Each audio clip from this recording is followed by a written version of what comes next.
आइए सीधे आपको लेकर चलेंगे। इस वक्त खास मेहमानों का पैनल हमारे साथ मौजूद है। एसबीएसपी के प्रवक्ता अरुण राजभर कुछ ही देर में हमारे साथ जुड़ेंगे, उनका हम रुख करेंगे। इस वक्त आप देख रहे हैं हमारे साथ समाजवादी पार्टी की तरफ से प्रवक्ता धर्मेंद्र यादव मौजूद हैं, हमारे साथ बीजेपी की तरफ से प्रवक्ता राकेश त्रिपाठी मौजूद हैं और साथ ही मौलाना शहाबुद्दीन रिजवी अध्यक्ष हैं एआईएमजे के, वो इस समय हमारे साथ मौजूद है। मौलाना शहाबुद्दीन रिजवी के पास पहले चलेंगे और उनसे जानते हैं आपका पक्ष। मौलाना शहाबुद्दीन रिजवी, ये गाजी सैयद सालार मसूद को लेकर क्या है? देखिए, सैयद सालार मसूद गाजी के ताल्लुक से जो बातें कही जा रही हैं, ये बातें बेबुनियाद हैं और ये भ्रमित करने वाले और एक अक्सरियती तबके को उत्तेजना फैलाने वाली फ़िरका परस्ताना बातें हैं। इसका कहीं वजूद नहीं, कहीं कुछ नहीं है। और जो तारीख़ का हवाला दिया जा रहा है, ये तारीख़ अंग्रेज़ों की लिखी हुई है। अंग्रेज़ों ने इस तरह की तारीख़ लिखी और लिख करके चले गए कि ये ज़िंदगी भर क़यामत तक हिंदू और मुसलमान लड़ते रहें और आपस में झगड़ते रहें। सैयद सालार मसूद गाजी महमूद गजनवी के भांजे थे और सोमनाथ के मंदिर पर जब हमला हुआ था तो उस वक्त उनकी पैदाइश भी नहीं हुई थी। उनकी पैदाइश 412 हिजरी और 1025 ईस्वी में हुई और वो भी पैदाइश उनकी अजमेर में हुई 1 साल के बाद। और जब महमूद गजनवी ने कंट्रोल अजमेर का हासिल कर लिया था तो साहू इब्राहिम साहू जो उनके वालिद थे, उनको हाकिम बना करके वो गजनी वापस हो गए। तो 1 साल के बाद नहीं सर, मुझे पता नहीं आप कहां से इतिहास लेकर आ रहे हैं। आप कह रहे हैं कि 1025 में पैदाइश हुई, 1032 में तो उनकी डेथ हो गई सर, ठीक है। पैदाइश जो इतिहासकारों ने मेंशन की है सर वो 1015 है, मतलब आपके हिसाब से तो सर 7 साल की उम्र में मौत हो गई है ना। आप मुझे पता नहीं कौन सा इतिहास यहाँ पर पढ़ा रहे हैं सर। एक सेकंड रुक जाइए। आप मुझे बताइए आपकी नजर में गाजी क्या है, इतना बता दीजिए। आपकी नजर में गाजी क्या है? ये मेरे पास में गूगल के इतिहास नहीं है, मेरे पास में रुमाना जी किताब का इतिहास है। मैं किताब पढ़ता हूँ और किताब ही देखता हूँ, मैं गूगल नहीं देखता हूँ। आप लोग गूगल के एक्सपर्ट हैं, व्हाट्सएप देखता हूँ ना गूगल देखता हूँ। ये मेरा देखिए छोटा सा एक फोन है कि पेड फोन चलाता हूँ, इसके अलावा और कुछ मैं नहीं देखता हूँ, किताब पढ़ता हूँ। साहब यहाँ पर आपको लेकर तो मैं बहस करने के लिए बैठी नहीं हूँ और आप कोई इतिहासकार है नहीं यहाँ पर, इसीलिए मैंने आपसे कहा आपकी नजर में क्या है ये गाजी। आप अपना नजरिया रखिए ना, उसके बाद में चर्चा खोलूंगी। आप यहाँ पर अपने आप को इतिहासकार के तौर पर तो नहीं लेकर आए ना, एक जानकार के तौर पर ही लेकर आए। और आपकी नजर में क्या है गाजी, ये बता दीजिए आप मुझे। देखिए, जो मैंने बताई, ईस्वी की सन मैंने बताई, उसको आपने इनकार किया। तो आप इनकार जब कर रही हैं तो आप भी इतिहासकार हैं, इसलिए मैं जवाब दे रहा हूं।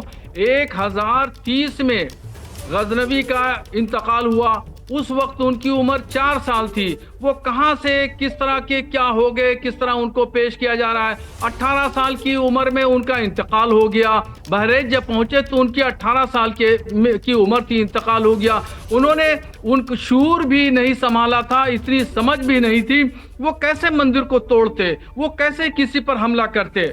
ये सब अंग्रेजों का लिखा हुआ इतिहास है जो पढ़ा जा रहा है। आइए राकेश त्रिपाठी जवाब दीजिए। यहाँ पर रिजवी साहब जो हैं वो पता नहीं कौन से इतिहास को लेकर आए हैं। वो कह रहे हैं कि साहब उन्होंने तो किसी से कोई युद्ध नहीं किया, कहीं पर उन्होंने कोई लूटपाट में हिस्सा नहीं लिया, ये अंग्रेजों का पढ़ाया हुआ इतिहास है जो वो फूट डालने के लिए हिंदू और मुसलमान में लिखकर चले गए हैं और उसी के आधार पर अब बीजेपी को मौका मिल गया है हिंदू मुसलमान करने का। आइए राकेश जी।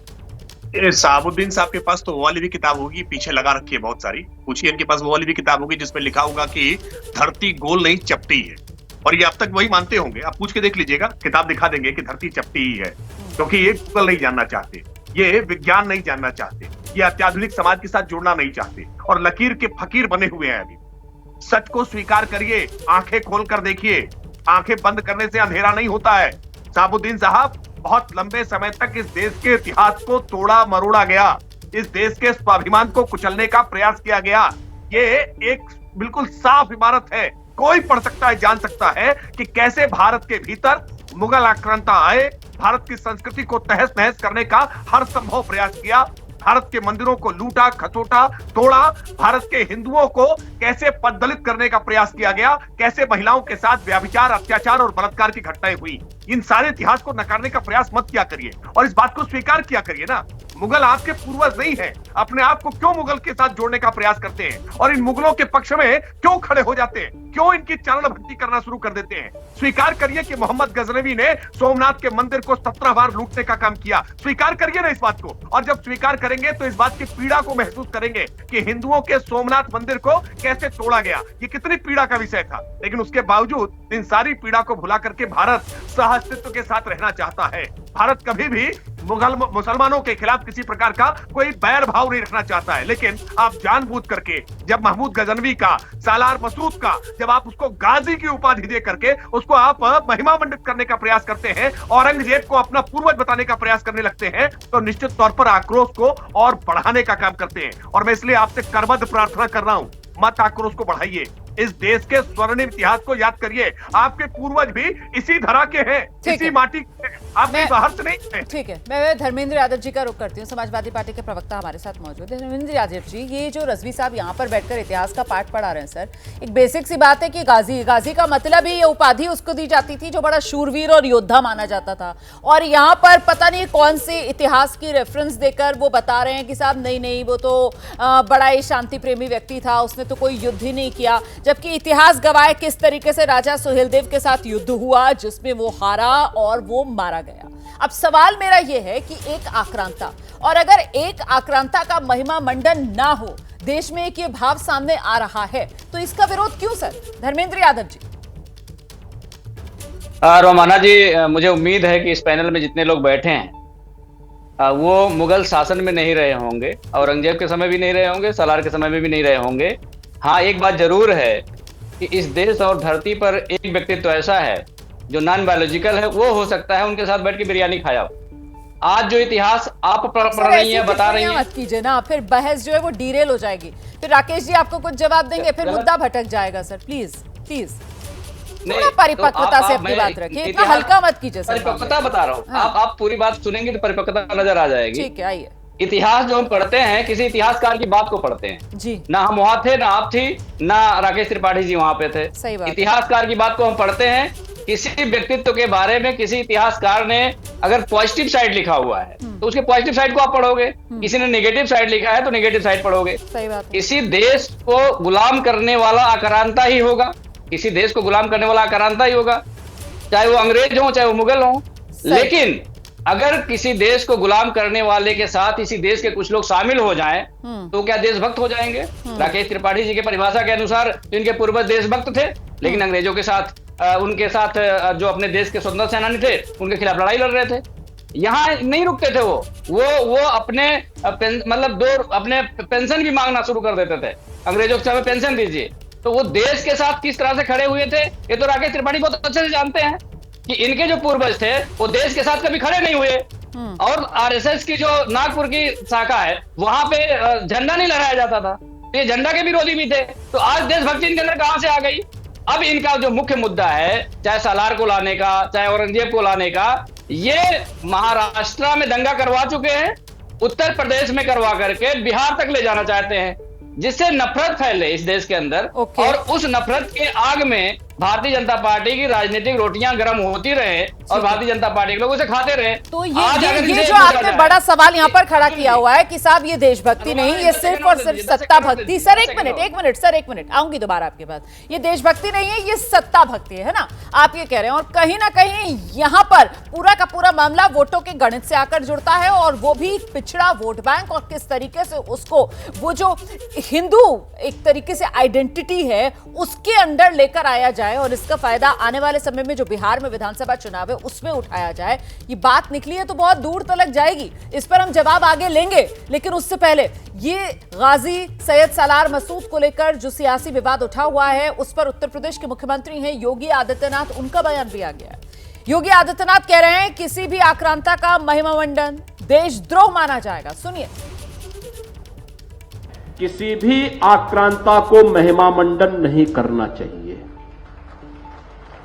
आक्रांता का महिमा मंडन का मतलब देशद्रोह की नींव को पुख्ता करना, और स्वतंत्र भारत ऐसे किसी देशद्रोही को स्वीकार नहीं कर सकता है जो भारत के महापुरुषों को अपमानित करता हो, उन आक्रांताओं का महिमा मंडन करता हो जिन आक्रांताओं ने भारत की सनातन संस्कृति को रौंदने का कार्य किया था, बहन बेटियों की इज्जत पर हाथ डालने का काम किया था, हमारी आस्था पर प्रहार किया था, उसे आज का ये नया भारत स्वीकार करने को कतई तैयार नहीं है।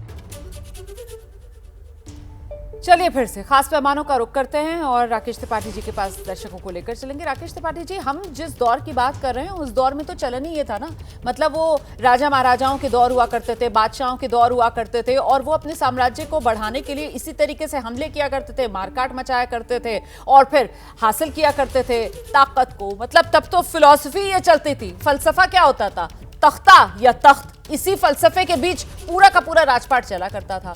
ऐसे में अब इतिहास की वो तमाम बातें निकालकर जो आरोप आप पर लगाए हैं समाजवादी पार्टी के प्रवक्ता धर्मेंद्र यादव जी ने, जरा उसका जवाब दे दीजिए कि साहब ये देशभक्ति नहीं है इनकी, ये सिर्फ और सिर्फ सत्ता भक्ति कर रहे हैं।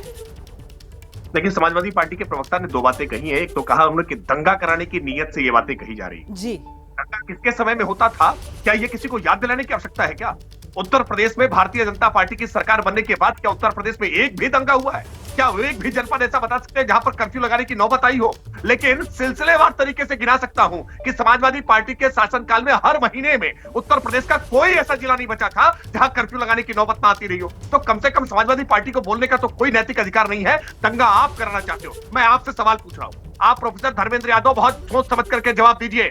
आप सालार मसूद को गाजी मान करके महिमा मंडित करेंगे या महाराजा सुहेलदेव को आदर्श मान करके भारतीय नायक के तौर पर देखते हैं? आप बताइए कि आप सालार मसूद गाजी के साथ खड़े हैं या महाराजा सुहेलदेव के साथ खड़े हैं? क्योंकि दोनों के साथ तो खड़े नहीं हुआ जा सकता, क्योंकि दोनों में से एक भारतीय चेतना का, भारत के जनमन के प्रतीक है, भारतीय स्टोरी के प्रतीक है और एक विदेशी आक्रांता है जिसने भारत की संस्कृति को छिन्न भिन्न करने का काम किया है। आप अपना स्टैंड क्लियर करिए। समाजवादी पार्टी बताए कि वो सालार मसूद के साथ खड़ी है या महाराजा सुहेलदेव के साथ। मैं जवाब लेती हूँ, ठीक है। आइए धर्मेंद्र यादव जी जवाब दे दीजिए। और वो कह रहे हैं कि साहब वो बताने के लिए तैयार हैं जब आप सत्ता में थे तो कितने दंगे होते थे। वो कह रहे हैं हमारे राज में, आप बता दीजिए दंगा कब हुआ।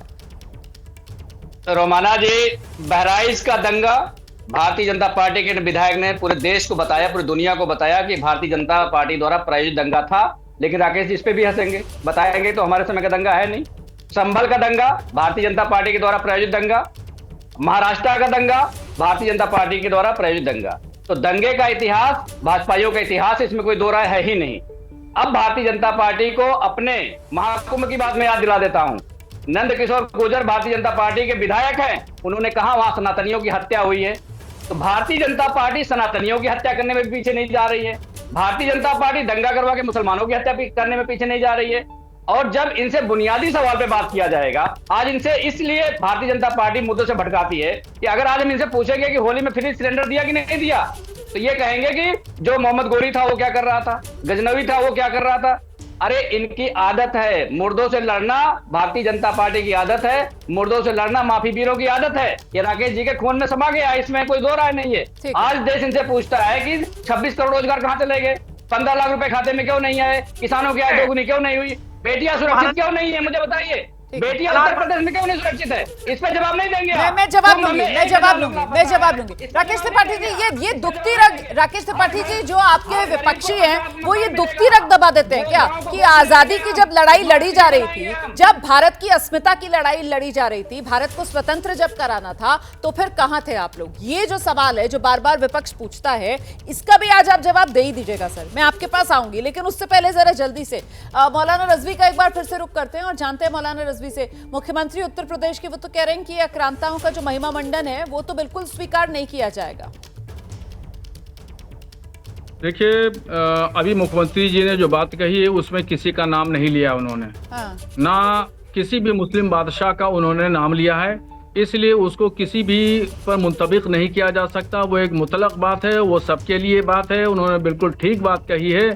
और लेकिन नेजा मेला तो रोका गया ना, संभल में जो नेजा मेला लगता है वो इसी से जुड़ा हुआ है ना। आप मुझे बोलने नहीं देती हैं, आप मुझे बोलने नहीं देती हैं। जब राकेश त्रिपाठी बोलते हैं तो आप न रोकती हैं न टोकती हैं, और जैसे ही मैं बोलने लगता हूँ तो आप जो है रोकती हैं और टोकती हैं। अरे रजवी साहब, आप ये शिकवे गिले करने आते हैं क्या? मैं सवाल पूछती हूँ आपसे, आप सवाल का जवाब दीजिए। आप तो यहाँ पर शिकवे गिले करने बैठ जाते हैं, आप यहाँ पर पाठ पढ़ाने बैठ जाते हैं। मैं तो डिबेट में आया नहीं हूँ, आपने मुझे बुलाया है। बुलाया है मुझे सर, शौक तो नहीं है भाषण डिबेट देने में के लिए आने का। थोड़ी बुलाया है, आप सवाल जो का है जवाब राकेश देने के लिए त्रिपाठी बुलाया है। को आप मेरे बिल्कुल सवाल का मौका जवाब देती हैं। दीजिए ना, आप आप भाषण मुझे देने बिल्कुल लगते हैं। मौका नहीं देती है, आप मुझे बिल्कुल मौका नहीं देती है। मैं आप आपसे राकेश पूछ रही हूँ कि त्रिपाठी को संभल फुल मौका का देती हैं। नेज़ा मेला और बंद बीच में करवाया ना बिल्कुल सरकार नहीं ने, रोकती हैं, सही ना किया? टोकती हैं। योगी सरकार ने सही किया संभल का नेज़ा मेला बंद कराकर? बोलने लगता हूँ तुरंत आप रोक देती है, तुरंत टोकती है। मुझे शौक नहीं है डिबेट में आने का, आपने मुझे बुलाया तब मैं आया हूँ। मुझे शौकीन नहीं है, मुझे बिल्कुल कतन शौक नहीं है। मैंने आप बुलाया राकेश है, त्रिपाठी सवालों को का बिल्कुल जवाब देने के लिए रोकती जवाब हैं। दीजिए, और भाषण मैं नहीं, डिबेट जवाब कर रहा हूँ। दीजिए। आप हिंदू कार्ड खेल लीजिए, आप खेल लीजिए हिंदू कार्ड, आप हिंदू कार्ड खेलिए, शौक से खेलिए। अरे हिंदू कार्ड खेलिए, खुद के पास जवाब है नहीं देने के लिए। पता नहीं कौन सा इतिहास यहाँ पर आकर पढ़ा रहे थे। 1025 में जन्म बता रहे थे, गाजी सालार मसूद का हुआ, उस पर सवाल पूछ लिया तो फिर इतनी दिक्कत कि हिंदू कार्ड पर आ गए। मौलाना रजवी, अगली बार जब आप आए तो प्लीज थोड़ा सा तैयारी के साथ और पढ़ लिख कर जरूर आइएगा। मैं ये उम्मीद करती हूँ ताकि आप मेरे सवालों का जवाब दे सकें और इस तरीके से आपको भागना ना पड़े डिबेट छोड़कर।